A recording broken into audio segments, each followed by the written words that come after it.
Hello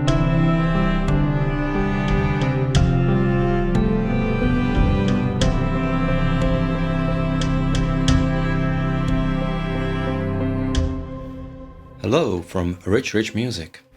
This is the first video on this channel, so just to lay out my plans, I want to talk about Reaper, home recording, and it's not the first time I'm talking about this topic, but last time it was Reaper 2, and the level of YouTube videos since then went up incredibly, so I'm not here to be a competition with the top tier YouTubers.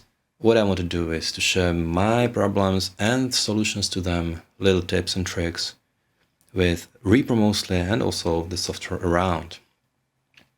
And the software around, that's the topic of today, because we will not talk that much about Reaper, but we'll talk about OBS. What is OBS and why I use it?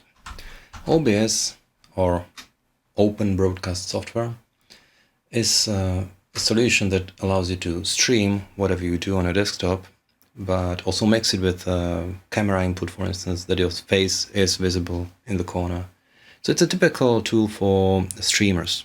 I use it as a screencast software, which means I record screen, video, and that's all I need. What I love about OBS is that it just works. I remember 10 years ago, we used some free software, and after 5 minutes the audio and video was already out of sync, and this doesn't happen with OBS. Let's talk about audio setup here. In general, when you're doing screencast, you want to record desktop audio and the microphone. Now I've got more audio devices listed here, which depends on the setup in settings and audio, and all of them seems to be the same device. The difference is that in this case it's the stream, or how to say, sound that is sent to the device, because that's what you hear. Desktop audio goes to your audio interface or sound card, and then you can hear it in the headphones or speakers, and it's captured by these two devices. So even though they look the same, what is recorded from the devices is different. This is kind of the output to the device, and these are inputs from the devices. So in my case, it's a microphone. And I have both of them doubled because I want the pure sound and then processed sound. We'll talk about it just in a minute. Sometimes when I disconnect the Yamaha AG03 audio device I use, it renames this number here, and I don't see anything here, which means I run OBS, I talk, nothing here. I play something on the desktop, nothing here either. So I have to go to the setup and I can re-choose those devices again. It's just good to know. Sometimes the device renames, and while the Windows and everything else works just fine, it still sees the same device. For whatever reason, I need to reset the devices in OBS. What I want to check now is whether the desktop is capturing any sound. So let's just drag some video here.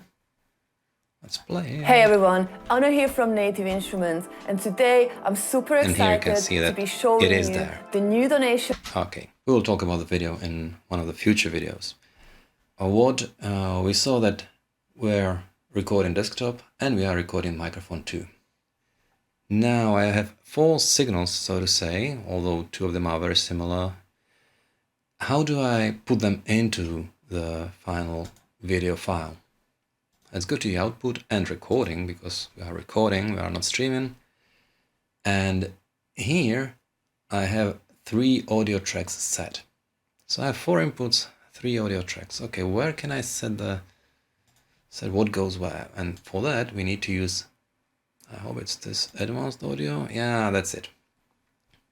So here we have the audio devices, just the same list here. The same list like in settings, audio. These are the enabled devices from here. And then at the end, we've got the options to send any of them to any of the tracks. I'm using just first 3 tracks because that's what I set in the setting for the output recording, and I have it sorted in this way. Processed microphone and processed desktop goes to the first track. And if everything goes smoothly, that's all I need. But if anything goes wrong, I got second and third track that captures pure audio from desktop and pure audio from microphone, unprocessed, and I can fix it in post-processing. For instance, my voice is too low and desktop is too high, or the other way around.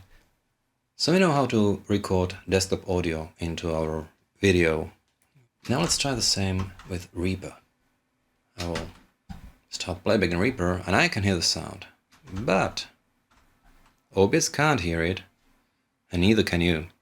I could put my headphones to the microphone and you would probably hear it just a little bit, but that's not the point. The trouble is that Reaper is using different audio system. It's not captured by OBS. So let's fix it. You see that we are using ASIO driver with low latency. It's just 10 milliseconds round trip, which is usable for all home recording. When we switch it to WASAPI, which is Windows API for sound, for audio, we will leave it in shared mode so it doesn't block anything. We suddenly see that the round trip goes up, but that's not a problem when I want to screen capture. But now we can play it and it's audible here. So that's the point. That's what we have to do. Finally, talking about OBS audio, I have to talk about filters. Filters are kind of like effects, and in fact you can actually add a VST2 plugin. Most important thing is compressor. You can amplify with gain, you can suppress noise or completely cut it off. Let's talk about this chain here. Previously I used noise gate, gain and compressor, which sounds like a normal chain, but I switched from noise gate to expander, and I also use the expander at the end because it's easier for me to set it up this way. So whatever comes in, it's a little bit amplified, then it's heavily compressed above some level, and then whatever is quieter than something, about 40 dB in my case, gets even quieter. But the difference between expander and noise gate is that even though the noise gets very, very quiet, it's still there and it sounds more natural. This has no filters at all because, as I said, these two channels, original microphone and original desktop audio, are unprocessed.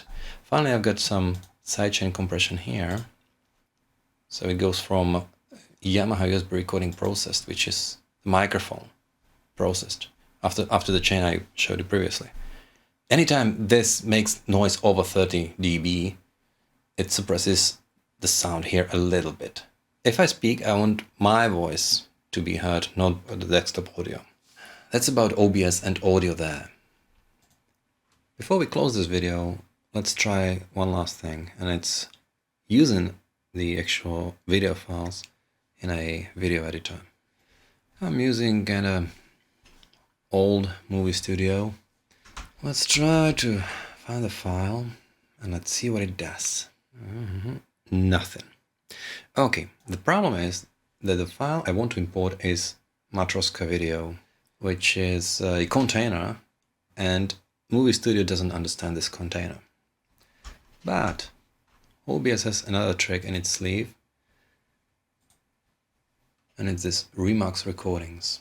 So I will just drag and drop the file here, remux it, and it will switch the container from MKV to MP4. It will preserve the original video. So now I've got two videos with two different extensions, and I will use this MP4. No problem now anymore.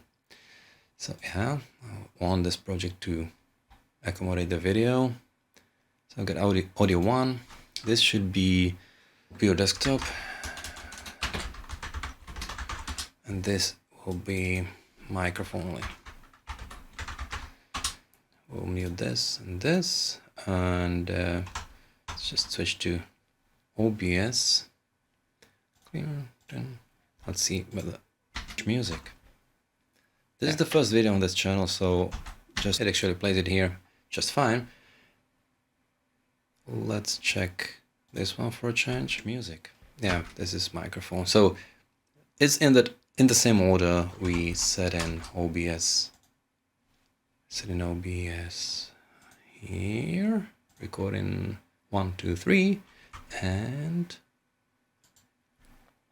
in advanced audio properties 1, 2, 3. 2 has desktop audio only, and 3 has that recording, which is microphone only.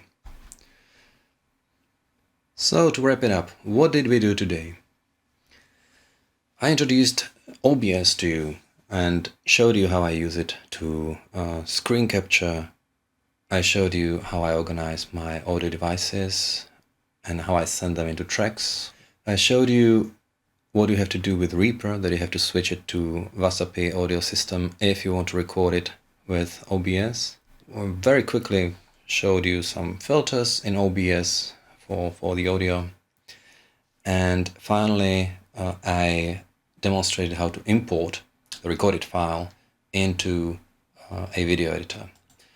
Maybe you will be able to import Matroska. If not, then there is always this Remux function here. It's very fast because it actually doesn't recode the video, it just reorganizes the container. And one reason why I use Matroska, here, you can set it here, and now it's disabled because the recording is already running, but you can change it if it's not. They claim that with Matroska, anything happens, whatever you recorded already is there, and it's possible to salvage it. Reportedly with MP4, it's not working that well. And while I haven't tried it personally and I don't want to, I'm just using MKV. It's not a problem to remux it into MP4 anytime. It's very fast. And that's it. I hope you liked the video. I really focused on the audio part of the OBS here, how you can preserve the original sounds, how you can mix it to one convenient track. I showed you how to set the file for 3 tracks, how to set the devices, and finally how to use this matrix here to send the proper devices into right tracks in the file. That's all for today. That was Rich video, and I'll see you the other time. And we'll probably not talk about OBS anymore because it's now out of our way. Great.